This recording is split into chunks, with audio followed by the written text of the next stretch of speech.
Three, two, one, play it. Yeah. Yeah. Whoa. Unpopular celebrities. Yeah, we speak that truth so effortlessly. Living like no script, just energy. From the block to the base to the legacy. Unpopular, yeah, celebrities. Started with a combo, now the world leaning in. Four vets in the room, let the stories begin. No filters, no scripts, just wisdom and sin. We talk, hustle hard, and the places we've been. From the field to the mic, that growth is the lesson. Turn pressure into presence, that's the real confession. Got the crowd tuned in for the raw and the rare. You can feel the truth breathe through the air. Unpopular celebrities. Yeah, we speak that truth so effortlessly. Living like no script, just energy.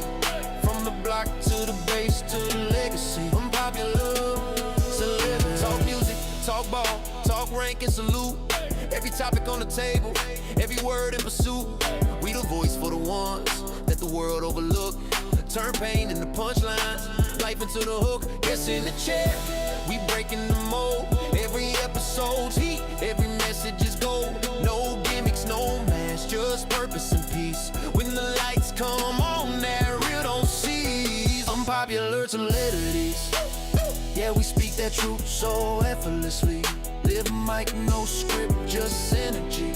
From the block to the base to the legacy. Unpopular celebrity. We ain't chasing fame, we redefining the game. Give light to the name that the system can't tame.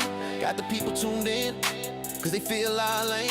It's the voice of the real, not a chase for acclaim. Mic check, then the vibe start to settle for a host. One stage and the truth is the metal. So before that show start, let the beat breathe steady. When you hear that name, just know we ready. Yeah. Man, what the world? Yeah. Whoa. Unpopular celebrities. Yeah, we speak that truth so effortlessly. Living like no script, just energy. From the block to the base to the legacy. Unpopular, yeah, celebrities. Started with a combo, now the world leaning in. Four vets in the room, let the stories begin. No filters, no scripts, just wisdom and sin. We talk, hustle hard, and the places we've been. From the field to the mic, that growth is the lesson. Turn pressure into presence, that's the real confession. Got the crowd tuned in for the raw and the rare. You can feel the truth breathe through the air. Unpopular celebrities. Yeah, we speak that truth so effortlessly. Living like no script, just energy. From the block to the base to the legacy. Unpopular celebrities. Talk music, talk ball, talk rank and salute. Every topic on the table, every word in pursuit.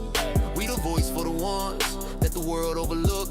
Turn pain into punchlines, life into the hook. Yes, in the chair, we breaking the mold. Every episode's heat, every message is gold. No gimmicks, no mask, just purpose and peace. When the lights come on, that real don't cease. Unpopular celebrities.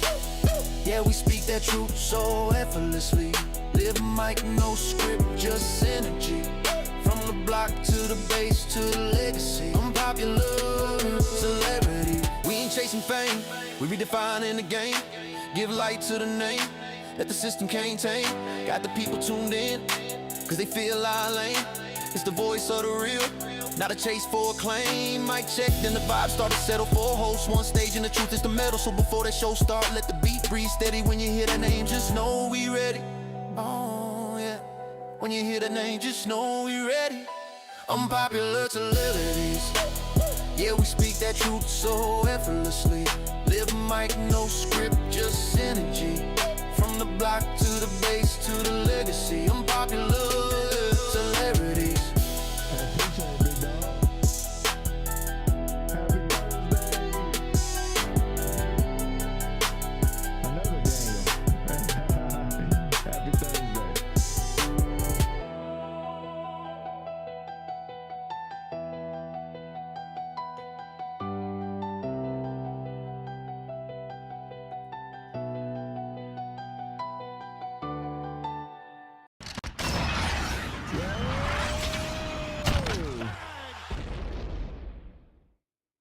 What's good?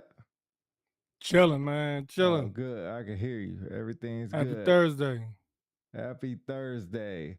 Daniel says, I like the video. Shout out, like the SpongeBob. Like the SpongeBob joint. Everything looks good on my end. I don't really need to set anything up. I think everything's good. Looking good. Getting levels. Thursday night. Well, evening, afternoon. What would that be considered? Afternoon? Nah, it's evening. Evening. What time what supper Yeah. time? Thursday supper time? Supper. That Ain't we that on what they some. call? What did they call it? What was that show back in the day? House on the Prairie type stuff. Supper. Yeah, What you supper talking time. about? Supper time. Supper. Is my wallet. Is your wallet what? Is that a joke? I don't get it. Is my wallet. Is my wallet.com? Is my wallet dot what? Tony Renee. Look at y'all like y'all. Look at y'all looking like y'all. Okay. Okay. All right, off to you, man. I'm still trying to make sure everything's good. Yeah. Peace, human beings. Peace, human Oh. beings. Your boy, Philly DC, in the house today. Happy to be with you guys. You have my co host, also the engineer today, Pete. You got Jessica Player and Dell Brown out in the place handling their business in the world. We are your Unpopular Celebrities podcast. Thank you for being here today on this Thursday. We got a great show lined up for you today. Before we get started, as always, paying the bills. Make sure you like, share, and subscribe to all of our social media. We got something for all y'all each day and every day. And we're going to have some special stuff coming up in December. Always remember, if you want the real, you want a place where you can be yourself, and here's some great stuff for you to laugh about and think about, join your Unpopular Celebrities team here. You're here in this place. So we got a great show lined up for you. Yo, love the emojis, man. Y'all go and keep the emojis going, man. Those things are funny. I don't know what that is, but those things are funny. Just little emojis that bounce over the screen. If you're on the YouTube, man, you can set that up. It's pretty funny. It's pretty funny. Interesting. All right, let me see. All right, we're here to talk about. What are we here to talk about? Yo, we're here to talk about the Netflix special on P. Diddy, The Reckoning. Dun, dun, dun, dun. I feel The like we Reckoning. need. Dun, dun, dun, dun. The I feel Reckoning. like you need that music. So I saw the show in totality about 3-4 days ago. It took me 2 days to watch it, but first initial reaction was it was really done well. And then I saw some interviews afterwards. We here to talk about y'all and how you snitched on Yella. him. I think you're talking about Yella. Who's Yella? I don't know. We're here to talk about Yella and how you snitched on him. I don't know who Yella is. What's up, bud? Answer your phone. Yeah. Oh, hold on. I think I know who that is. Man, you didn't text me. I ain't who I thought that was. Hit it out. I ain't watched it. Oh, well, you can come back and watch this later and let us know what you think. I subscribe. Man, appreciate it, man. If you just subscribe right now, bro. we should get it. We should yeah! Yeah, we should have got the little alert, man. Where's my alert box at? What the Thanks for subbing up, brother. My sister. Man, that makes me mad. All right. So I watched it a couple days ago, man. How long ago you watched it? Yeah, there it goes. I watched it. I finished it, concluded it last night. Okay. So I watched all the episodes, so I'm completely done. So yeah, it took me about 2 days. Mike Tyson, the quitter. You freaking hater. Yo, don't diss Tyson up in here, man. Okay. Don't diss Tyson. I don't know, why would you say that? Why would you say that? I need to turn on my lights back there, but thank you for that. It's your birthday? Well, happy birthday. Happy birthday to you. Happy birthday. Happy birthday, bro. Said your SpongeBob is your Enjoy yourself. All right, we ain't gonna get to this if we keep reading all the comments. So yeah. First initial reaction about this. how do we start this? Do you want to do episode by episode? You want to do just a whole, like, talk about the first episode and what you thought? You want to do like a whole synopsis, one thing at a time? I think it would be appropriate to do a quick overview of how we got here to this show. Oh, well, shoot, it was kind of your idea, so I'll turn that over to you. Okay. For folks that have been living under the rock for quite some time, don't know about you, but I'm showing my age, but I grew up. I ain't gonna talk about how old I am, but I am old. You can tell by the beard. But I grew up in the bad boy era, right? I'm a big hip hop fan, huge hip hop fan. So I grew up obviously in the, listening to like L Cool J, Eric B, Rakim or whatever. But then when hip hop changed and then you had like Bad Boy come on the horizon, you had of course Craig Mack, you had the Notorious B.I.G., then you had Mary J. Blige, you had those artists. Bad Boy was huge back in the 90s. I mean, everybody was dancing to Biggie, Give Me One More Chance, whatever, dang near Warning, all that stuff. And then you had the transition to Mace and them boys. So, anyway, Bad Boy was huge. And so P. Diddy, initially known as Puff Daddy, was the architect of it all. And Puff Daddy, I like your hair. Okay. Hat, All right. hat. Oh, like your hat. Oh, good looking out, man. Appreciate it. Hey, so anyway, I won't belabor it. Puff Daddy was larger than life. I mean, he was known throughout the music industry and in the world, I might say, about his musical genius and making hits. He had that thing called Bad Boy, I thought I told you we won't stop, and all that other stuff. So Puff Daddy, for years, were involved in various incidents that has caused his name to be almost tarnished in some ways, but he's found some way to get out of it. But last year, September of 24, the FBI raided his home. I can't remember the city it was in, but they raided his home I think it and was what and Miami. they charged him with a bunch of things. Go ahead, I'm sorry. No, it's either Miami or LA. I can't remember either. Okay. So racketeering, sex trafficking, extortion, a number of charges. And then they put him in jail. And so it was for about 7 or 8 months. They went through the trial in federal court. And then it concluded about, I think it was about maybe 3, 4 months ago or something. They came out with the verdict. They didn't find him guilty on all charges, but he was guilty of um, I believe it was sex trafficking or something like that, like transportation or something. What do you say, Grandpa's what? I I don't know. love your street. Grandpa's meeting is going on. Okay. All right. You got some weird comments. All right.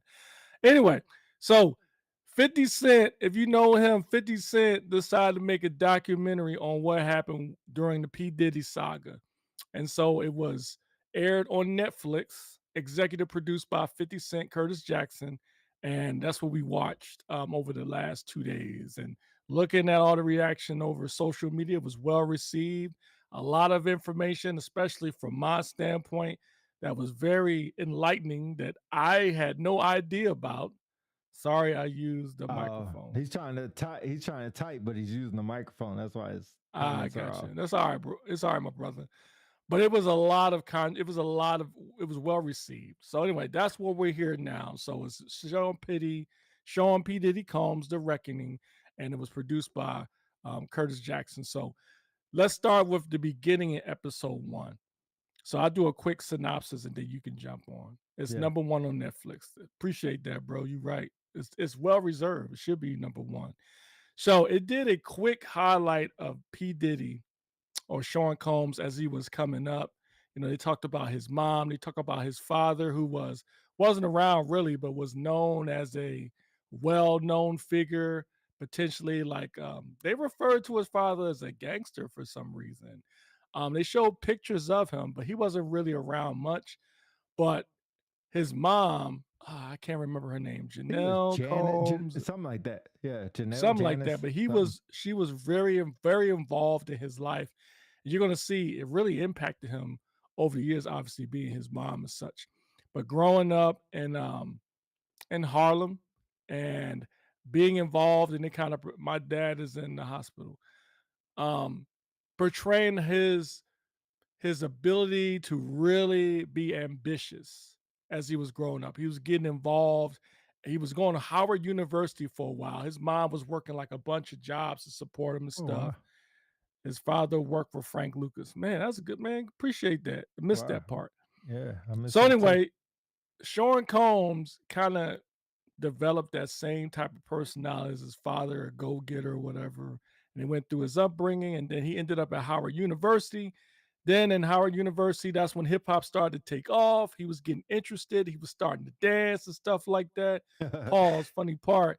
Seeing Sean Combs with a Gumby, man, that was funny. Sean Combs is a funny looking dude anyway, but that's another story. You know what I'm saying? No, no, not digging on, but he's a funny looking dude, especially back then. But anyway, so he had the Gumby or whatever. So he's dancing. So he drops out of Howard University and he decides to get into the music business hardcore. So he appeared in a couple of videos. There was this one video, I can't remember the girl group name, it was old school, but he played the pimp and Yeah. an old school Volkswagen with a drop top.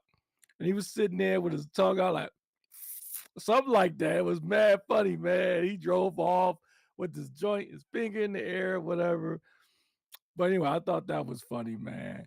And so, anyway, I'll pause there and let you jump in. No, I think that's a good synopsis at the start. First of all, he was it A&R Records where he worked, or was it Universal where he got his first like induction into music? You Was mean it no A&R? You mean Arista? where did he's still I looking can't remember the funny name of the looking? first record, but I think are you talking about when he was with Andre Harrell? Yes. Was that I Universal? can't remember. I can't remember what it was. I'll look it up Oh, real quick. Uptown. Man, Nikki, Uptown, hey, yeah, yeah. Nikki coming with it. I appreciate you. Yeah. So he started with Uptown and he was under the wing of a very known producer at that time. And he was kind of the gatekeeper for everybody getting into music industry at that time. And I guess P. Diddy was very adamant about getting this job and doing what he did. And they were just like, well, you need to sit behind the bench and all this. And then the guy who he actually moved in with, what was his name? You just said his name a minute ago. Andre Harrell. Yeah, Andre Harrell. He moved Mhm. in with him and they started, I guess, learning the industry through him, the best way I could say it. Yeah, Andre Harrell was very well known at the time. He was producing Al B. Shore, Heavy D and the Boys, and I mean he was making hit after hit. And remember, funny story. I wish my wife was here, man. She was a big Al B. Shore fan, and all the girls back in the day, they like them light skinned dudes like yourself back in the day. Your time Okay. is over. I mean, thanks to Wesley Snipes and such. But that's another story.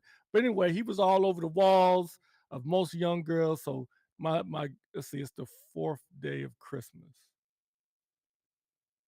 It was a lot going on back then. Yes, it was. But anyway, so when Sean Combs went and he went to Andre Harrell, and I loved the part. It kind of reminded me of you, to be honest. He was like, yo, like he pretty much was saying, hey, I want to learn the music business. I'll do whatever I got to do to do it. I'm a go getter or whatever. And he was very ambitious. And Andre Harrell was like, amazed by him. Like, yeah, this guy's interesting. So he started working with Andre Harrell. And then Andre Harrell gave him like the ability, gave him some stuff like an A&R job. So, like an A&R job, I remember when I was listening really into hip hop in the beginning, they kept talking about A&Rs and stuff. So A&R guys like artist development, they're the ones that most of the artists try to get to try to get a deal. And that's who Sean Combs and P. Diddy was. So he was responsible for developing all the artists and stuff, listening to tapes and all that.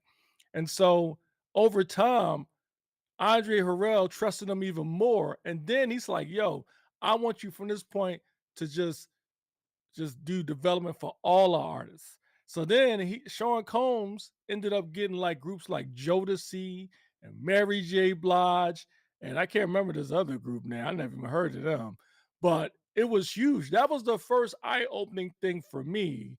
Was like, wow, like This dude, I knew he had something to do with Mary J, but not Jodeci. But they were talking about how Jodeci was like dressed back then with the high tech boots and the baggy jeans and stuff.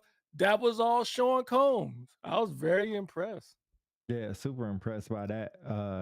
I didn't know he had anything to do with Jodeci. I never knew. And for I those of y'all didn't. that don't know who Jodeci is, uh, Jodeci is a very well known R&B group from, man, when did that start? The 90s, Yeah, 80s, it was the 90s. 90s. So back in the 90s, he started this group. Well, the group got introduced and it was Jodeci. And some people know Casey and JoJo, who are a little bit more famous now.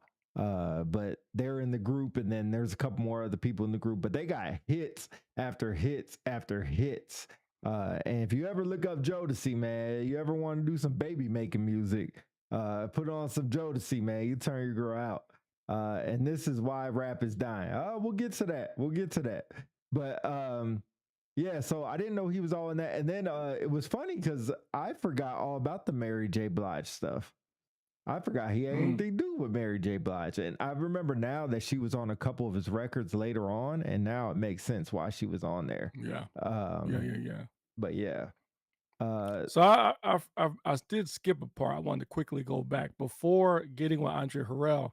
Remember, P Diddy started doing doing promotion, like party promotions. mhm. So he was promoting all these parties around where he was at and stuff. You know, he was hanging out with like Heavy D and all this other stuff. So he did this big party at a basketball court, like a celebrity basketball Yeah. court game, and like all like a lot of like A-listers was there, like Dougie Fresh, Heavy D, and whatever. And so he over promoted the party, and it was so many people that went there that the gym could not handle all of the people. And then something happened. I can't remember if it was gunshots or whatever, but people were trying to leave and they didn't have enough exits and people were getting trampled.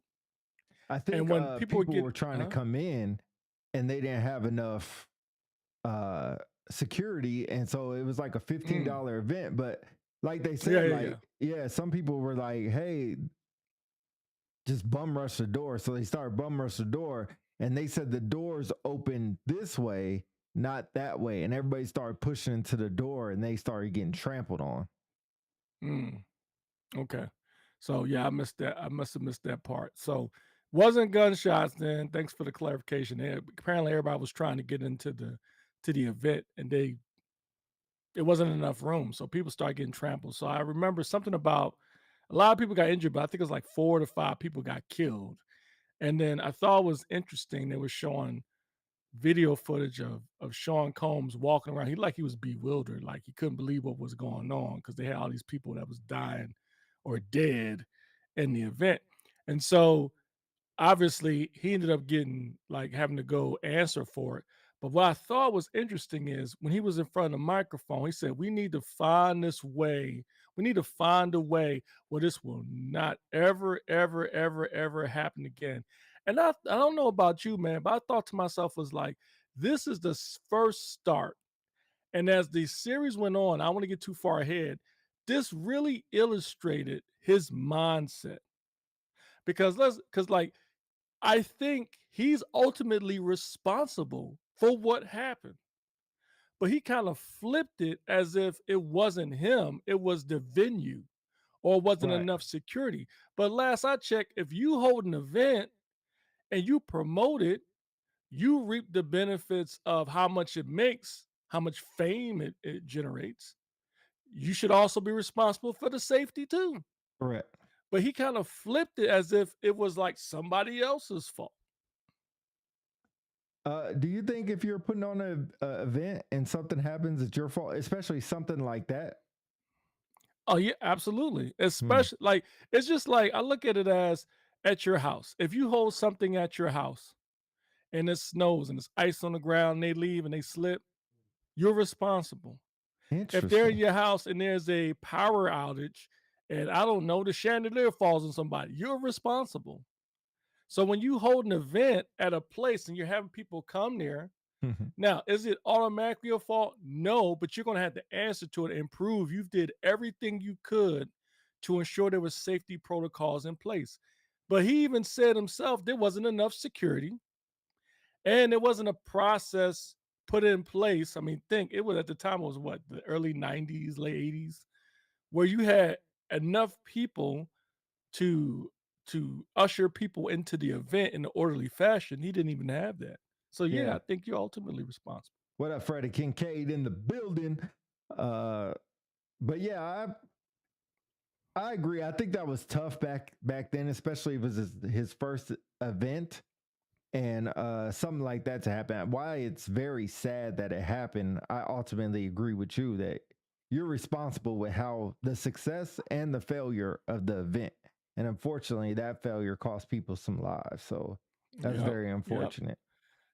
But and like I said, I don't want to get too far ahead of the show, but to me, especially, they showed different. They showed that wasn't the last time they showed clips of that event, and I think there was a reason for that. But anyway, moving on. So back to Andre Harrell. Sean Combs gets so it gets is so good at the job. He trusts him with full artist development of Jodeci, Mary J. Blige. He produced them and all that, and he becomes a hit, right? And I think Andre Harrell even mentioned he's like on the rise. It's like he can't believe how good this dude is. And then over time, it started to show or portray Sean Combs' thought process when it comes to things. Like if he wants something, he wants it. So there was a woman, Kim Porter, who was his original wife. She was like working at the front desk. Apparently, she was going out with I'll Be Sure at the time.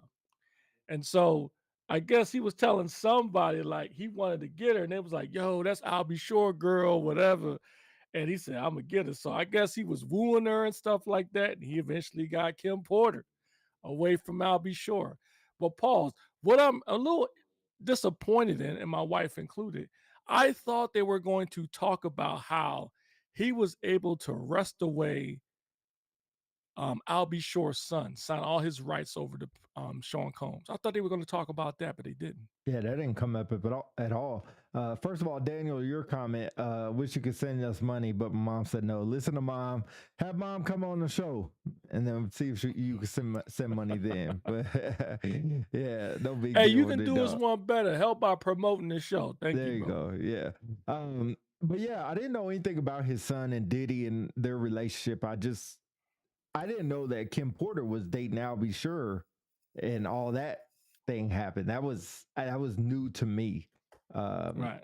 but interesting point about how it sets up with Diddy and how everything is his mindset. And I guess he was always like, if I want some, I'm gonna get it. Where I admire that type of mentality, but this shows when it's used for bad that stuff can happen, and we'll talk about it Mm, as we move on.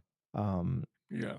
as he moved on, so it seems like he got fired from working with what's that guy's name again?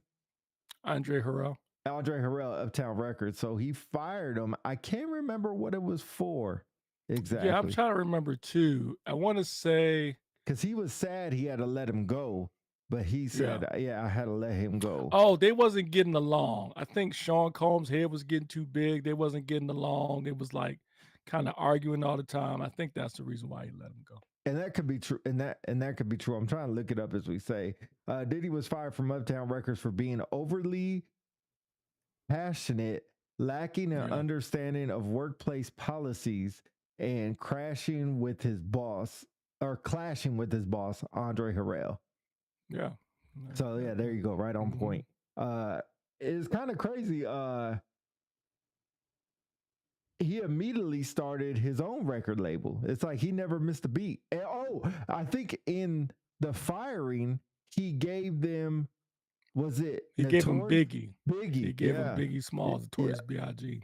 So if you didn't know, Biggie was supposed to sign with Uptown Records, which now opens up a bigger envelope. What would have happened to Biggie's life if he would have went with Uptown? Because he was just hardcore rapper that was not really starting to be a thing, but wasn't really a thing. Most rap back then was what would you describe rap back in those days? Rap at that time was like New Jack Swing type rap. New Jack Swing. Yeah. So more or less, Mhm.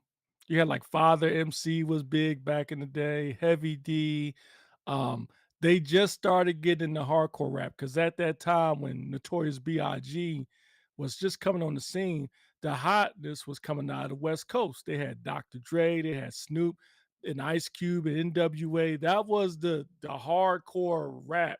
And it's kind of on topic, but off topic. But that was a huge pivot in hip hop when, at that time, when the West Coast came on board, they were saying stuff that the East Coast weren't. Now, don't get me wrong, the East Coast weren't soft. They were talking about a lot of street life and stuff, but not like the West Coast. The West Coast was like in your face, talking about the police and all this other stuff.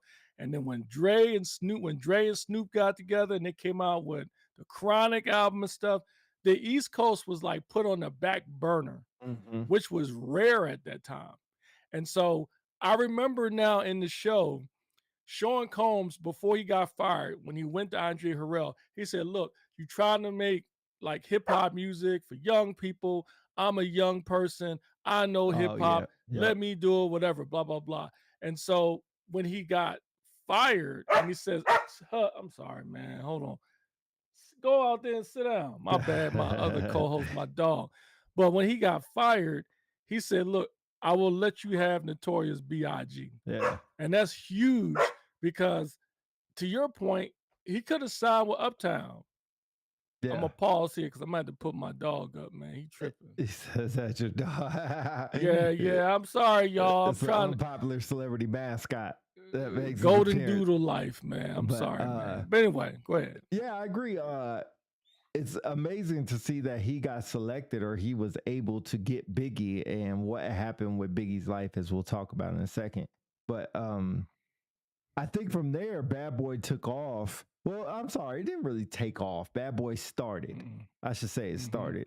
And he Yep. was producing Notorious B.I.G. And that was like his main dude. That was like the dude he was gonna make big.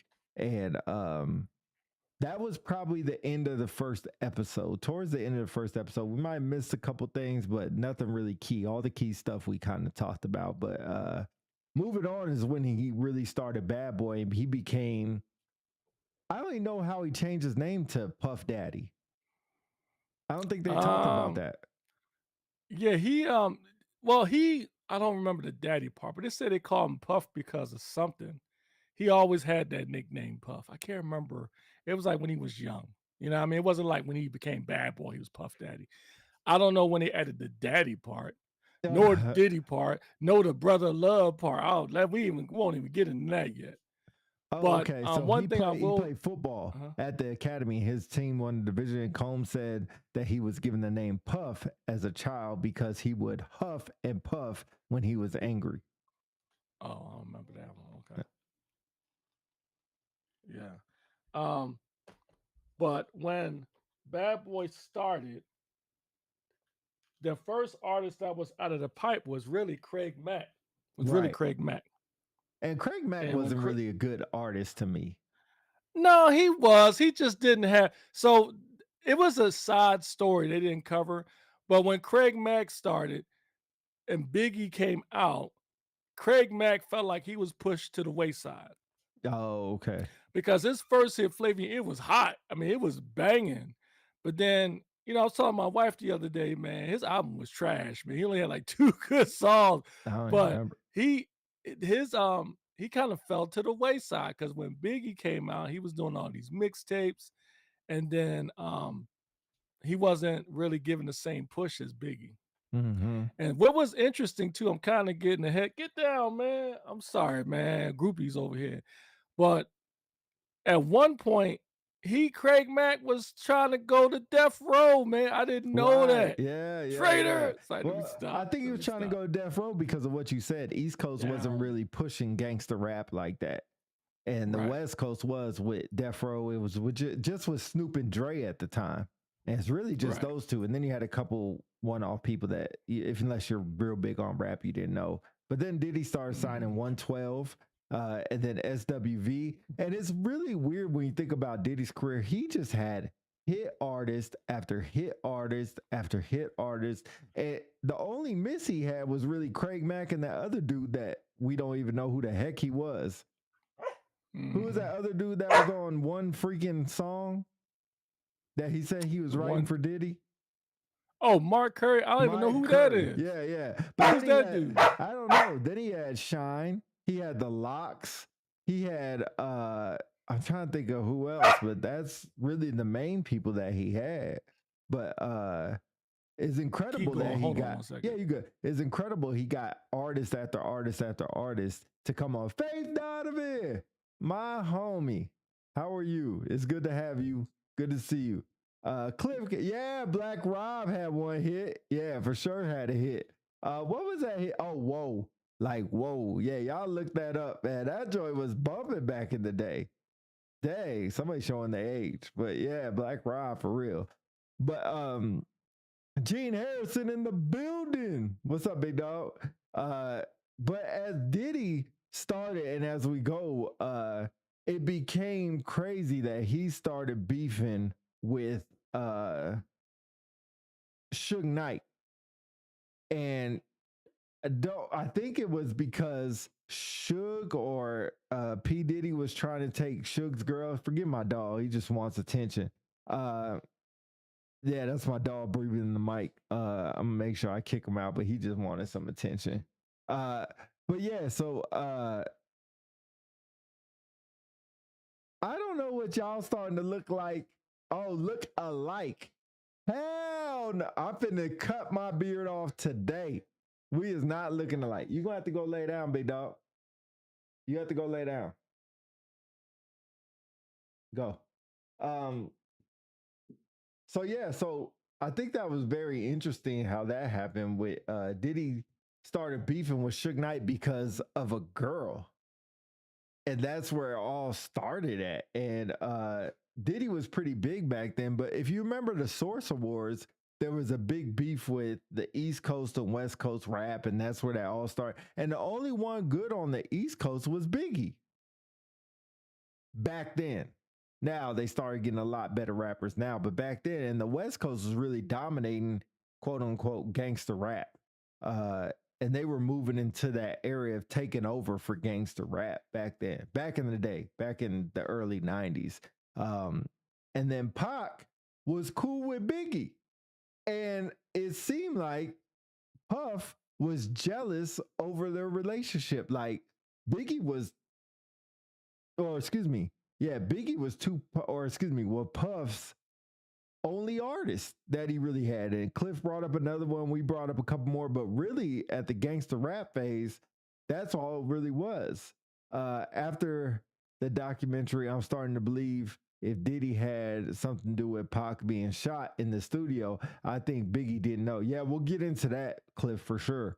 But so he started getting jealous over the relationship. And as Cliff just pointed out, I think this brings us right into the next point. There was a spot that Tupac said the same way as they said it, and we'll never hear from Biggie's standpoint, but basically called Pac and was like, come to the studio. And was it Lil C's? There was another artist named Little C's got a call, was like, hey, Tupac's down here. He's at the studio. And he's like, he told Biggie, and Biggie was like, yo, bring him up. That's the big homie. So as Little C's tells it, as he went downstairs in the elevator, some dudes were there and they were like, get back in the elevator, had a gun point at him. As the story goes along, Pac got shot, I think 1, 2, 3 times, something like that, at the studio. And that's what really started that East Coast, West Coast beef, especially with Bad Boy and Death Row. And I'll say here first, I think that was the start of Bad Boy really being relevant, was during that time when Tupac got shot. And that beef really kicked off. I think that was catapulted Tupac, or excuse me, catapulted Bad Boy to really being relevant. Because at the time, and I'm a West Coast dude, I was from Cali. That is all we listened to was West Coast Death Row, and they were all over the place. But I think that's what catapulted Bad Boy in being relevant was the shooting of Tupac in the studio. And that's kind of where Tupac was just like, I'm gonna join Death Row. And then he made that song, was it Hit 'em Up? I think it was Hit 'em Up, where he talked about Biggie, talked about he had sex with his wife and blah blah blah. And Biggie made that song, man, was it Warning? No, what was that song called? Uh Cut your beard, big bro. Just promise that you'll never wear them stunner glasses live. I done it before. If I had them with me, I'll put them back on, but I won't wear them. They saying that we're starting to look alike. It's called Who Shot You? That was the song. Who Shot You? And they didn't want that performed during that time. And ironically enough, thanks Cliff. Ironically enough, I'm from Cali and Philly is from Philly. Or born. I thought it was born. Ben. I could read. But anyway, what's your thoughts? I know you just got back, but we're talking about when Pac got shot. Cliff says he think Diddy had something to do with that. The first shooting. Oh yeah, absolutely. This, at first years ago, when I heard that, like, yeah, that's convenient, And then over time, I heard more people, like the dude that actually shot him, kind of alluded to it. I was like, nah, man. But after seeing this series, I think he had something to do with it. And Absolutely. We can get into that in a second. But back to your other thanks comment. for the stars, Faith. Yeah, thank you, girl. Hey, what's up, Faith? We miss you, girl. What's up, Faith? Konnichiwa. Konnichiwa. I know, anyway. No, Big Bad Boy was huge even before Tupac was shot. Okay, so because at the beginning of the East Coast West Coast war, remember Notorious B.I.G. had his album release party. He even sent him Tupac a sample of it, like and then Tupac was listening to it. He's like, oh, I like this dude, whatever. And he's like, I'm gonna come support you at this party. So they show pictures of him and Tupac together. And what I thought was one of the best parts about the series is when they showed them both freestyling. And I could see the admiration in Tupac and in Biggie for each other. And I thought that was pretty cool, man. It made me feel real bad. And I know, don't spare me for this, y'all, but it kind of reminded me of Martin Luther King and Malcolm X in a way. Because they both believed in the same thing, but different way. They had different vision. I know somebody's going to kill me for this, but just hear me out. They're both good or big in their own way, but they had a deep admiration for each other. And ironically, both of them got killed, and then Biggie and Tupac got killed. I'm not saying Biggie and Tupac are Martin Luther King, Malcolm X. It just kind of reminded me because two good brothers, two talented brothers. Tupac already was established, and he saw Biggie coming on the scene, and at least by the way it portrayed, Tupac wasn't jealous of it. Before I go any further, something just popped in my head that blew my mind too. There was a couple of things, but this blew my mind. So you remember when they was saying how Bad Boy was just coming on scene and they were trying to figure out because at the time B.I.G. came out with Juicy. And Juicy, thank you, man. I appreciate it, Kenny. But they came out with Juicy, right? It was all a dream. We used to read up What Up magazine, Salt Peppers in the magazine, right? It was a hot hit, but it wasn't that huge. At the time, Tupac had Get Around, right? And they showed Tupac Get Around. It was having fun at the party. So it was like, yo, we want the same thing. It really showed how the West Coast was and how they was having fun. Well, we want the same thing. So they turned around and they did a remix of One More Chance, and it looked almost just like we get her, I Get Around. It blew my mind. I didn't know that. I was like, yo, because that was really beyond, that was the hit. That one was ringing throughout the radio. That one, I remember my wife and I, we were in New Mexico when that came out. Dang. And man, that was back then. We had tape decks. I had a cassette tape deck and my Volkswagen Jetta. We ran that in the hole, man. True player for real. That's Puff Daddy. Yeah. I'm like, yeah, that was a joy. I wasn't even from New York, but it was hot. But that blew my mind. That blew my mind. Nah, you know what? I didn't know that part until they said that, and then they said that um, Puff watched that video and was like, "Oh man, that's what I want." And I think you remember it was funny because they showed a perfect clip where Tupac had a bunch of girls around him, and then go to the One More Chance video. You had Puff sitting in the Hot jacuzzi tub. with a bunch of girls around him, like Yep. almost identical. It was funny if it was nowadays, he would have probably got sued for copyright infringement. But I mean, back then, who knows? You both are great. Hey, thanks, appreciate Thank that, you, man. I user. appreciate it. I don't know about that because people were biting off people for years, man. I don't think they, at least from my perspective, my opinion, I don't think they would have had a case if they would have sued them for copyright infringement. I mean, all they did was took the same theme from a video and they flipped it into the East Coast way. Now, think about it, right? Those were two popular videos, two popular songs. I had no idea. I never thought to this day until now that that was a playoff of that video. Never. And in fact, the Roots did the same thing to Biggie Smalls on their video. What they do, they did a parody of it the same way with the wine joints or what they did this. So people were doing it for a long time.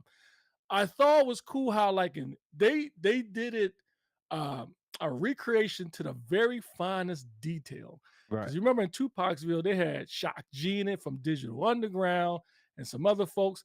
And then Biggie Smalls video, you had Busta Rhymes was in it. I think LL was in it, and it was just cameos. So anyway, I thought their video was better. It was a different time anyway. So what about Tupac? what about Tupac Tupac's Shakur? What you dope. mean? Tupac's dope. Yo, I will say this. What I don't understand is how they got away with shooting the guy. Oh, we didn't get to that part. That's later on. Yeah. Oh yeah, we'll get to that part. What I was gonna say. Anyway, so What's up, Bad Rashad? Boy was huge then. Rashawn. I think the Rashawn, start bruh. of the East Coast War started when Tupac got shot. And Yeah. I honestly think I can't say for sure Puffy ordered him to get shot. But I think because of what happened in the club, because of his because one thing we didn't cover. Thank you, Rashonda. One thing we didn't cover is how they portrayed how Sean Combs was jealous of the artist, and he was jealous of Biggie and Tupac's relationship. I talked He was about like, that "Yo, when you were what? gone. Oh, you talked about Yeah, that? Okay, yeah. my bad. No, you good. But Go ahead. and so one would think that Sean Combs got jealous of that because he had a lot of influence and caused him to get shot. But I can't say that for sure. But once Tupac got shot, it's like almost Tupac whole mindset on Biggie and the East Coast flipped.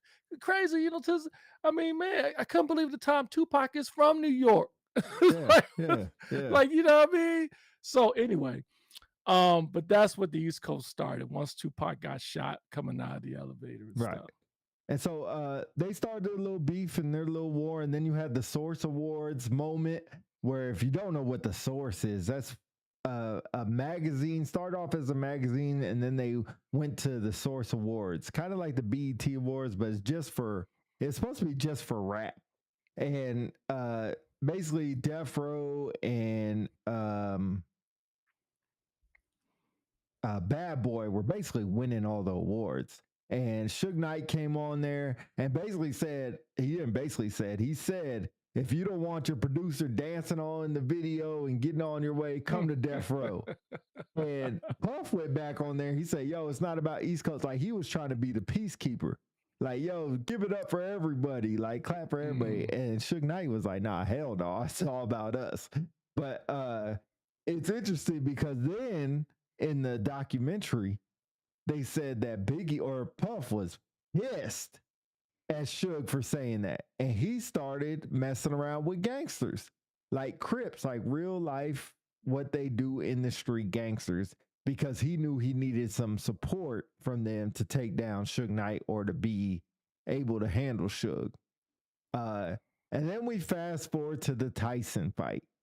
the big night in 1995 where Mike Tyson came out of jail and he had his first fight, and Puff was there, Tupac was there, Suge was there, like anybody at that time was at that fight. I remember watching that fight when it happened. That tells you about how old I am because I remember that fight actually happening. Uh, and then the backlash of it, where basically what happened was Tupac was shot and he died, and there was all this controversy over who did it. And to this day, they still don't know who did it.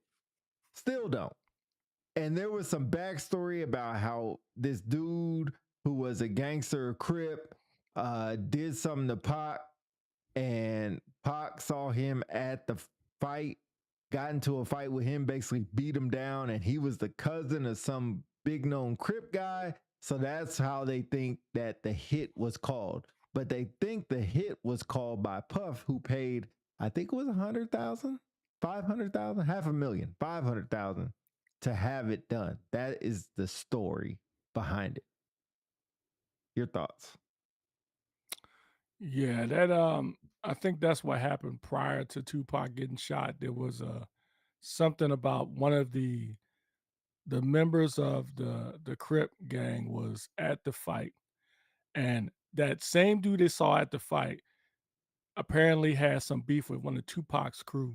They tried to steal his chain or something like that. There you go. Yep, the And death so row they chain. told Tupac, like, yo, he here at the fight. And so I remember they were saying, like, yo, Suge Knight was like, yo, we came and we saw what we wanted to see. Mike Tyson knocked it out of somebody. And then it was on that night. You know, we was ready, everybody was ready to fight after that. You know what I mean? So they saw the dude and they showed the video footage. Tupac was walking up there with his crew and they just start kicking the stuff out of this dude, right? And so after the fight, after that skirmish, they went and they went back, got back to the dude who is the friend of Puff Daddy's friend that introduced Puff Daddy to the Crip dude who was the lead. And it was like, yo, this was happening to that dude. Cool. And so right after that, later on that night, they had Pac and Suge Knight in the car. And then that's when they got shot up in the car and stuff. So um, Suge Knight got shot. He got injured, minor injuries, I believe, but Tupac got the worst of it. He got shot several times and he got killed. So they said, I remember later in the show, they said after he got shot, man, like Puff Daddy and the son was just walking around like nothing happened, like it was Right. all good, you know what I mean? Which was weird, you know? Yeah. And anyway, that's part of the reason why I think he did it. But anyway, so anyway, Tupac gets shot, and then the war just explodes after that. And what I thought was interesting, it showed the side of how Sean Combs could be very calculating because before Tupac got shot and he came out with that song "Hit 'Em Up," and you know Sean Combs was like, Biggie was like, yo, I don't even want. I remember that time too. Biggie was like, yo, I don't even want to deal with it. I ain't got no Right. time for that. And Sean was like, we got to do We something, gotta man. Blah blah respond. blah blah blah blah. You know what I mean? And so you know he came out with "Who Shot You" or whatever. And so after Tupac got shot, they wanted to do some kind of promotion in the West Coast because that's when Biggie's second album, his double album, came out, ready to Life After Death. One of the So they was best gonna go to the albums. West Coast permitted. Huh? One of the best albums, but go ahead. Yeah. But you know, his friends was like, yo, don't go down there, whatever. They was trying to convince Biggie not to go down there, but Sean Combs like convinced him to go down there. And so, you know, they went down there to promote the album. And I remember they was at some award show and they were getting booed over there, man. People were Right. booing them and stuff Right. like that. And so unfortunately, later that night, same thing, weird. Puff Daddy and Biggie in the vehicle. They leave, they get shot up. Biggie gets killed. Sean Combs doesn't get shot. And now Biggie Smalls is dead. Well, So were they in a vehicle together? Because I thought in the story that they convinced Biggie to stay in LA for another day. They were supposed to leave and go to London to get some kind of an award. I remember that, but I don't remember them separating. I thought Sean Combs was with him. Okay. Somebody gonna have to I clarify could them be wrong. facts. Yeah, yeah. Yeah, I could be wrong. But yeah, so yeah, Biggie gets shot and it was on like March, sometime in March, because they call it Biggie Day. March 9th or something like Yeah. that. Yeah. The interesting thing in the clip that Puff made Biggie pay for his own funeral. Oh man, that ooh. Like when you call about the Oh demise of P. man. Diddy, like he said, this is gonna be the Oh best, man. biggest funeral ever New York has ever seen. And then he was like, but basically the money that Biggie made off the album, he basically took it and made him pay for the funeral. Yeah, man. When I heard that, man, ooh. Never knew that. Did not know that. That I mean, yeah, I mean, I guess they're not gonna, tell us that during that time, but to hear that was amazing. I'm sure if Sean Combs was responding, he would probably deny it or come up with something. But oh man, like I feel for his mom, man. Like I wonder if she knew all this. And then she still had to maintain, allegiance to him, whatever. Yeah, I But guess anyway, to continue getting money, that was probably the only yeah. way. But But yeah. I think one part I wanted to talk about that we might have not covered yet was Sean Combs' best friend. I can't remember his name. But when they started Bad Boy, he went in Sean Combs went in with this other gentleman who was his best friend. And so they both were the owners or created Bad Boy. So when they created Bad Boy, Sean Combs gave his friend 25% of the company and gave the other 75% to his mom. Which is And so crazy. as Bad yeah, so which is when Bad Boy continued to grow, His name was Kurt. something about Sean Combs had to go do something. He came in his best friend office with a baseball bat. It was like, yo, I gotta do this thing, whatever. I need 25% of your company. And the dude felt like he was being threatened, man. He was like, yo, I want to keep my 25%. So he kind of forced him to sell his 25% off. And so later after that, he gets fired, just Mm-hmm. thrown out on the street. Yeah. And that's supposed to be his friend, man. Anyway, His name was but Kurt that was kind of foul. Burrows, Mm, Burrows. But yeah, yeah, uh, he's been there since the beginning. Like you said, he had 25 yeah, and his mom had the other 75. So I'm like, well, how much did Puff have? He I know. never he never had Maybe there's a anything. reason why, because I mean, if something happened to him, they can't touch the company. I mean, that's what Maybe that's why. LLCs are for, but yeah, it's still kind of wild that Mm, happened, but yeah, that is an interesting part. And it looks like that dude Kurt, when they showed him, that dude looked like he's homeless. He I don't was know. homeless at Oh, one he point. was. Yeah, they said Okay. that. Yeah, I Hmm. don't know if that's just how he wants to look, but I'm like, man, that dude look homeless as hell. Like, what the hell? Uh, Yeah. So anyway, after Biggie gets shot, they somewhere in the episode or several episodes, they kept portraying how Sean Combs secretly was jealous of his artists. He said something about good he point. don't think it's fair. Like if he had their talent and his know-all, he would be huge just being wasted. So when Biggie died, and I thought about it at the time, but it really hit home after watching the series. Ken says it was because all those people died at the celeb game. They didn't Yeah, want to come they back and didn't want sue. them to come. Ah, see, yep, That makes sense. yep, Okay. yep. So anyway, but I always thought to myself, I thought Bad Boy is over. Once Biggie got killed, I was like, Bad Boy's over. Right. There's no way. You know what I'm saying? Because at least Death Row was Death Row had plenty. They had Dre, they had Snoop, and when they lost Pac was a huge loss, but they still had Snoop, right? Right. Bad Boy, who they have? Total. Yep. Craig Mack. 112. When Craig Mack was trying to jump to Death Row, which I'll touch on that real quick. Craig Mack was going to jump to Death Row, but after what he saw with what happened to Biggie, he was like, he changed his mind. Yeah. He said, "Nah, forget that." It was interesting because his wife was saying that they were having hit albums and not getting any money for it. Yeah, yeah, and you know what? And pause, man, because I tell you, man, the music industry is hella grimy, man. Oh How many yeah. times do you hear stories of people in the music industry make these hits like TLC? Mhm. You know what I'm saying? And they don't get paid. Yeah. It's crazy, man. And I don't want to get ahead of my overall thoughts of the show. But anyway, that was just crazy. It just Yeah, popped we'll in my talk head. about that That's because you remember when disappointing. he made Danny DeCane, the girl said that she had a lawyer. They said that you have 24 hours to get this done, to get this signed or to sign this. That's all they gave him was 24 hours. And in that 24 hours, uh, this girl brought it to a lawyer, and the lawyer started laughing at it and said, "This contract basically says that you'll be famous, but you'll never be rich."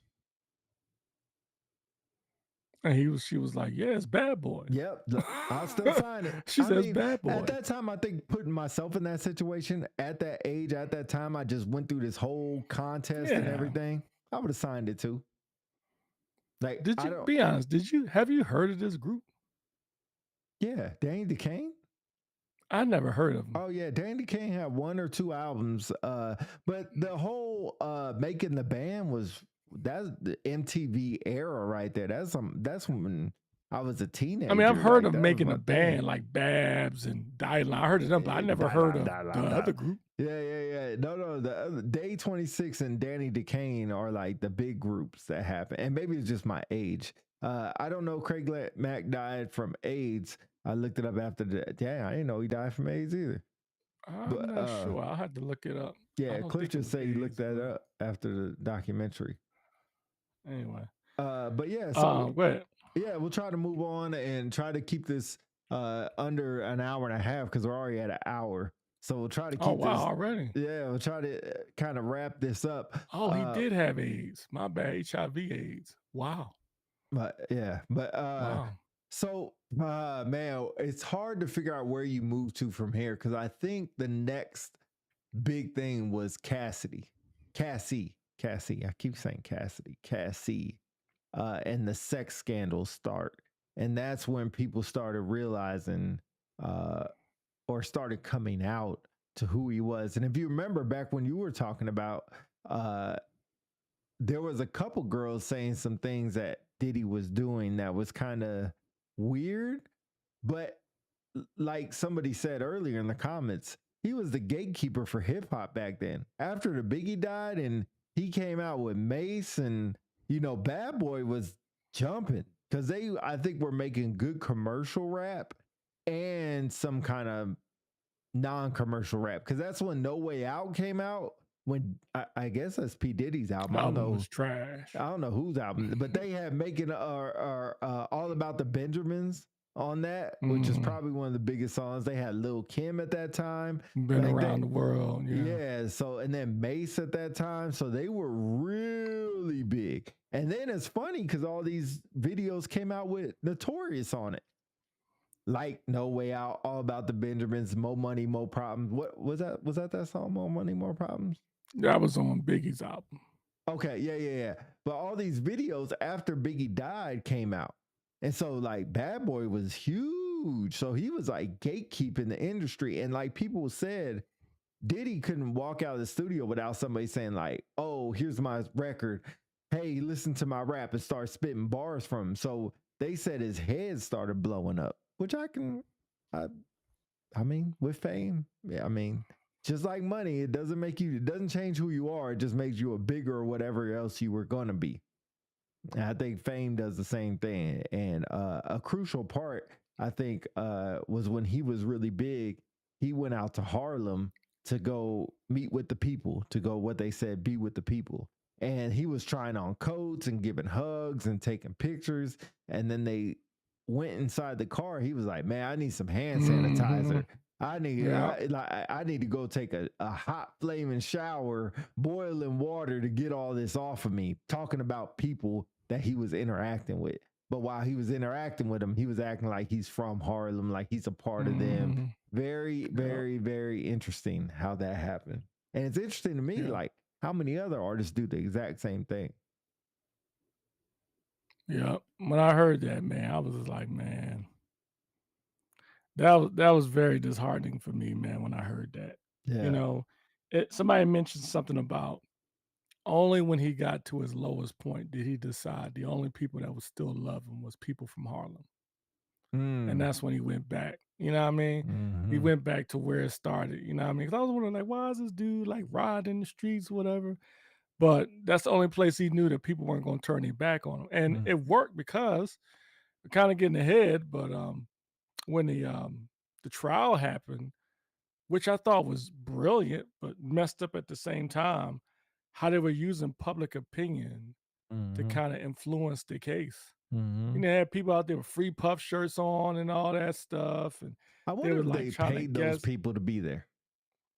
Yeah, but I think there was some people that actually was loyal to him that was Oh doing yeah, that too. yeah, I don't yeah, think it was yeah, all getting paid. yeah. But, you know, like you said, this is a long show. I'm trying to find a way to kinda come to an end point here, but there were a lot of other different stories that we could go on forever talking about, like the story about Little Rod, that producer. That was That was crazy. sad. Yeah. You know what I mean? Let me ask you up front, and when I mean Little Rod, for folks who's listening, Little Rod was a producer that worked with Puff for a while, making some hits, and, He did his he whole was one last of the album. ones that. He produced Huh? his whole last album. Diddy's last He album. The album was trash, but anyway, he came forward and he said that P. Diddy apparently, like, man, when that girl asked him 55,000 for her custody battle, but he claimed that P. Diddy drugged him and sexually assaulted him, and he said something about when he knew it happened, he said he felt weird, talked to the manager, I forgot the manager's name, but she was like, just kinda played it off. But what really struck me is when he said, "I just went back to work." You know what I mean? He said, "I was gonna be producer of the year." Yep. You know what I mean? It's like he just ignored all the stuff he was saying of hearing from Puff and what may have happened to him, and he just said, you know, Oh, you just went for the out. money, because he Oh, said there he you had to go. support his family. He had to support his family, he needed the money, and, you know, anytime somebody makes accusations against somebody famous, you always think it's a payday, you know? But what was interesting is when they played all the different voice recordings from P. Diddy Man. to you know what I mean? Those are the type of recordings you don't send to another man. That's like you send it to a lover. You know what I mean? Some That's what yeah. seems strange to Some me. and then some of it was just like very manipulative because like Lil Yeah. Rod, like if you owe somebody money, usually you duck and dodge them. He was like Right. overly communicating, but not like, Yeah. hey, I got you, man. I got you. You gotta do this and gotta do that, but I got you. Man, you gotta trust me, baby. You gotta trust me. Little what do you call him? Little Leroy or something like that. Like Yeah, Leroy or yeah. something like, hey man, like very manipulating type of communication. And it's like Yeah. if he owes you money and this is P. Diddy, you're like, all right, big homie, thanks for calling me. Appreciate it. Because if somebody's ducking and dodging you and then you see him, you ready to fight them. You ready to like you don't Yeah. care what they say. You're like, give my money. But it's weird, and y'all could take this for yourselves if you owe somebody money. Overly communicating and dodging and ducking around the question, but still communicating with them, you could carry on that money for a long time that you own. Cause and if you're bigger than them, what Cliff was talking about, there was a girl in his group when he made that group that you weren't aware of, Dirty Money, with the two girls and him. Uh, Dirty money. and he was looking for people to help defend him, and Yeah. and that girl was like, "Hey, cool, but I'm battling custody trying to get my Mhm. son or daughter. Can you loan me $5,000 so I can get a better lawyer?" He's like, "Oh, I ain't got the money, but." Right. Hey, if somebody come ask you a question, man, can you speak positive about me? It's like, bro, what the fuck?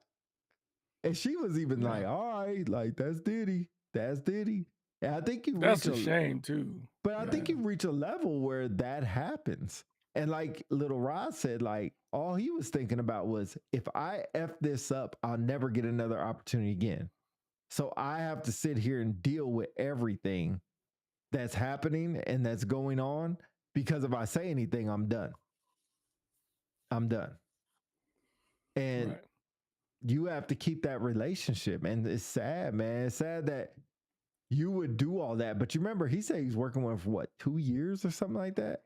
Mhm. Oh, bro, the funniest part of that, I just thought about it. You remember when they were trying to record and he said, yo, a simple verse would take like three, Yeah. 4 weeks, and they showed Diddy try to do that verse. Mhm. Oh my Yeah. God. He could do 4 words. And then the Mhm. funny part was he tried to help Diddy, was like, hey, do it this way. He's like, bro, don't do that. Don't do that. Like, I got it. I got it. I was He like, said, oh, "If I ain't hot, you ain't hot." that. But That just reinforces that stuff that he did on Making the Band, and the parody oh from Dave man. Chappelle is true. That's Yeah. all true. Yeah. That you know what? It's sad that he did that to young people. And we could talk about the making the band thing, but he pretty much helped them and then, excuse my language, but over at the Yeah. same time. Because Yeah. I couldn't tell you who none, like that girl who came back on there, but she ain't never came out after that. Nobody. Babs. No. The girl who said the white girl, Aubrey. Audrey. Yeah. She never heard about I her don't know who again. that is. I The don't know Day who that is. 26 people never heard about them ever again. Day 26, never heard of them either. Yeah, so it's sad, man. It's like Diddy the only one. Mace, I mean, he got the thing with Cameron, but he like disappeared. And I think I asked you that yesterday. Was like, why ain't Mace ever said anything? Because he seemed like he would have been, or maybe Mace was really distant from him. And you remember Mace left and then turned really, really religious. Mm-hmm. Makes you want to think why he turned religious. Maybe he Yeah, saw some true. things that he was just like, oh shoot, Yeah. I need to start asking for forgiveness. Yep. And it's almost similar to all those people. That's what, Cliff, you read my mind. That's what I was gonna say. All these people that work for Puff, his manager, even like Yep. Mary J, Jodeci, Maze, Black Rob, you name it. Like, there were more people that saw something, but a lot of those people never came forward.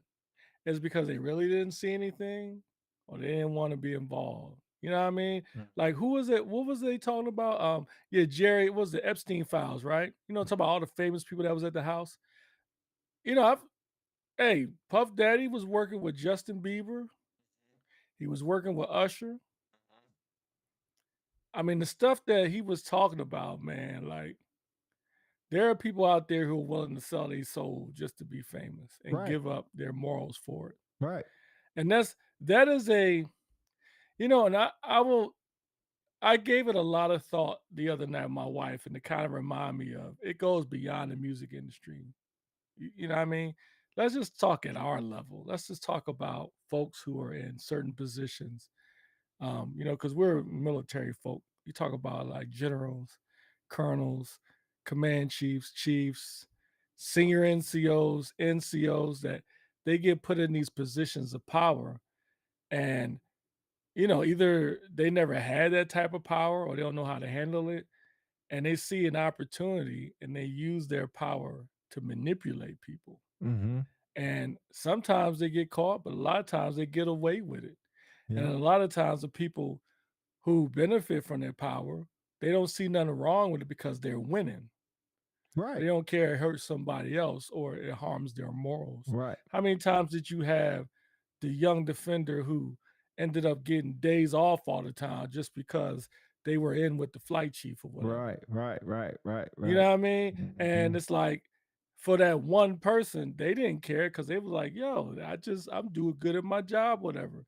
But from the outside looking in, you're like, that's foul, man. Like, you getting favored because of it. Mm-hmm. Ken Cliff says, right, like that producer, he said he woke up sore at times. Yeah, oh man, that was tough hearing that. Mm-hmm. I'm not selling my soul for fame and money. I would get a regular job before I do that, man. But Kenny, I appreciate that. But I'll tell you, man, I think we are Charles Davis. What's up, brother? Charles Davis says it's realistic that someone didn't see anything. I didn't know my what's that? AAU basketball AAU coach. basketball coach was a whole drug distributor. Dang, bro. Look up Curtis Malone. All right. I'm not saying you guys would do it. I'm not saying I would do it, but I think we all at some point were faced with that decision, maybe on a smaller or a larger level.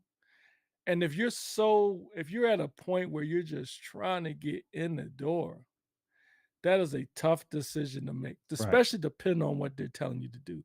If somebody's saying, hey, look, if you want to be in this job or this position that you've been trying to get into that a normal person would take 30 years. For you, I can do it to you right now. It only took you 2 years. But all I need you to do is say this about Pete. It's hard, Right. especially if I don't know you. I'll be like, yeah, I'll say it, even though I know it's morally wrong. But anyway, that's what I gleaned from the whole series. One, the sad thing is P. Diddy's gonna get out of jail quick. And the interesting thing is, I'm curious how many people are gonna treat him like R. Kelly. Some people listen to R. Kelly, give him a pass. Some people don't. Will P. Diddy be welcomed back into the fold? Me personally, they need to take his star off the dang sidewalk. Oh yeah. That dude should be. I mean, look at Bill Cosby, man. What they did to Bill Cosby, man. Yeah. Like that dude nobody should be dealing with P. Diddy any longer. And Yeah. I'm telling you, can these look, I'm looking in the camera. All you 90s era artists that I looked up to that I have memories with, can y'all please stop with this nonsense? Y'all messing up the 90s, bro. I mean, you got R. Kelly, you got Yeah. P. Diddy. Now Yeah. who else is left, man? Right. I mean, dang, I ain't gonna have that many people to listen to anymore. You got what you call them? Soul for Real came out and said they were done wrong in their contract. I mean, like, Oh come yeah. on, Yeah. y'all. I think that Can happens y'all all the stop time. this? Yeah. Anyway, I say, as we close this out, I just want to give my opinion, hear your opinion. Does this make you think more that he is guilty of more things, or do you think the jury decision was correct? yes to both. No, I'm sorry. Yes and no to the both. I think the jury got it wrong. Dang. I think they made it. I think they as in a judge made the wrong decision not to sequester them Yeah, I think that hurt. I think that hurt. because they were Congregants influenced. for children are never provided justice they need. I mean, I agree. I don't know how you get justice for that. Even if you I mean, get, he is a man with so much power and so much money. Who knows how much he spent on that team of lawyers? But apparently it worked. I mean, he'll do, they said 50 months, time served. He probably gonna be out in a year, maybe. if that, yeah, Who knows? yeah. And it's But a shame because, like, that one girl, like, for me, I won't profess to say 100% I know, but the producer, I believe something went wrong there. oh I yeah, believe that. yeah, I believe that. Just yeah. by looking, I mean, unless he's a good actor. Um, Old girl, the first girl he went after, Mm-hmm. I'm trying to remember her name, not Capricorn, because Capricorn's a little shaky. I'm not saying she's lying, but when the jurors said her integrity was in question, I can believe that because her stuff was kind of far fetched in a way. You know what I mean? Talking about, remember my wife and I had a debate last night. Remember how she said she was kidnapped? Yeah. Right? Because of Kid Cudi, right? So I'm Yeah. like, to me, kidnapped is all right. If I came over your house and said, yo, you know what I'm saying? Charles Davis acting sideways, blah, blah, blah. I didn't know what Charles did. Well, we going over there right now. You know, did she say to P. Diddy, I want to go? And he says, get your ass in the car. Right. Then that's kidnapping. Right. But if he got a gun, she just got in the car with him. I mean, she's his what? Business manager, Yeah, manager.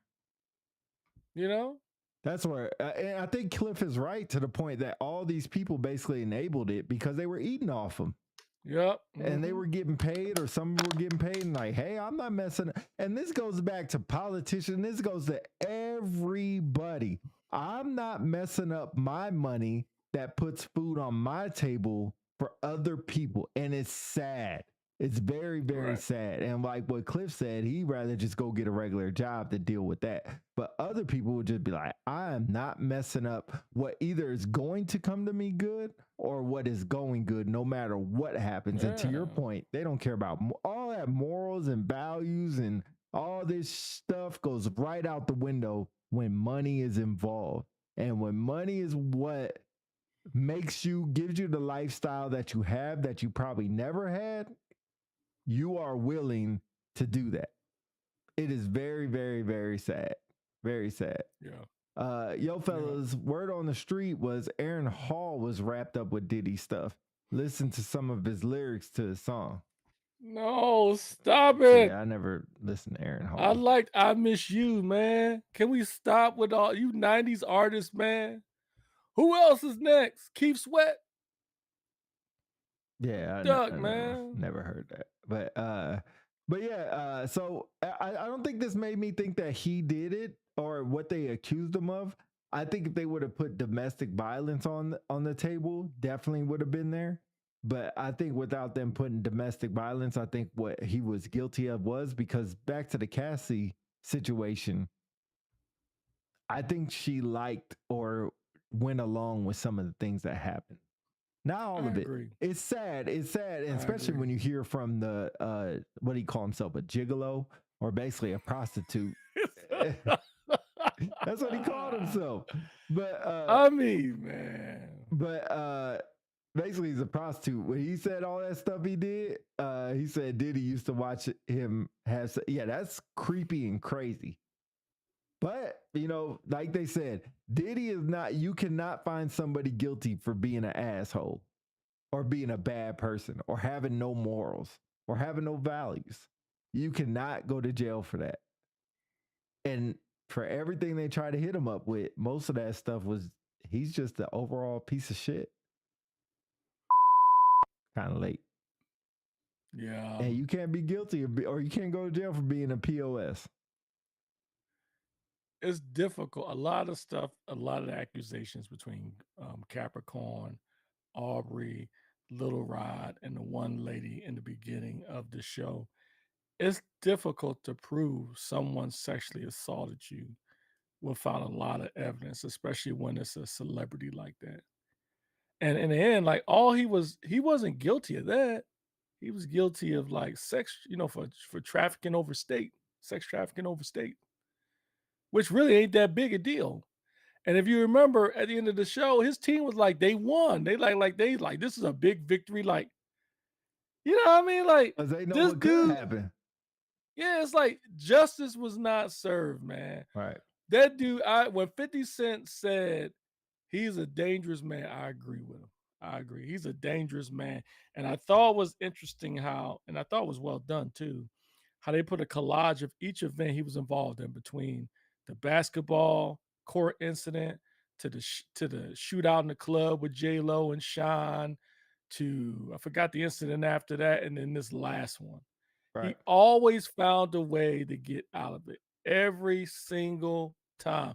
And this is the one time they had a chance to nail him and they couldn't. They got him on a lesser one. And he's gonna be back on the street. And he's gonna keep doing it. He's just gonna be smarter about it. And then every single person that was on that joint, which is interesting too, every single person on that joint was employed by him, but are no longer employed by him. Yeah. Every single So person. one person could assume they just saw it because they ain't working for him no more. Yeah. To You know Cliff's what I point, mean? I bet J Lo knows so much. Oh yeah. Oh, she know. Oh yeah. She was Yeah. smart though. I give J Lo credit. She was out. She Yeah. was out. Yeah. You know what I mean? And he's like, you ain't messing up my career. I'm out. Yeah. Yeah. For real. For real. Yeah. Anyway, it's a good series though. Good series. Real good. Shout out to 50 Cent, Kurt, aka Curtis Jackson, man. Like he did a really good job. I thought it was gonna be something funny, like a parody or something, but it was really, really well done. Well done. It was real good. Very enlightening. Yeah, it was really very well done, and pretty good. But if y'all ain't seen it, there's our opinion about it. Go back and watch this, and then watch the episode, see what we missed. Hit us up in the comments on the YouTube. Let us know what it is. Don't forget the contest is starting, I guess, on Sunday now. We'll start the contest for the giveaways coming up for y'all. So be prepared for that. Come to the live show on Sunday. If you want to participate in that, we'll put out a little note to let y'all know what time we're going on. And it'll be a regular Sunday show, but before football, of course. So maybe an hour and a half before football. Let y'all know, come join. December is the time that we're going to get back. Give y'all some Christmas presents and stuff like that if y'all are listening to the show. I wasn't going to watch it, but both of y'all got me one. Yeah, you got to see it, bruh. Charles, it's pretty good.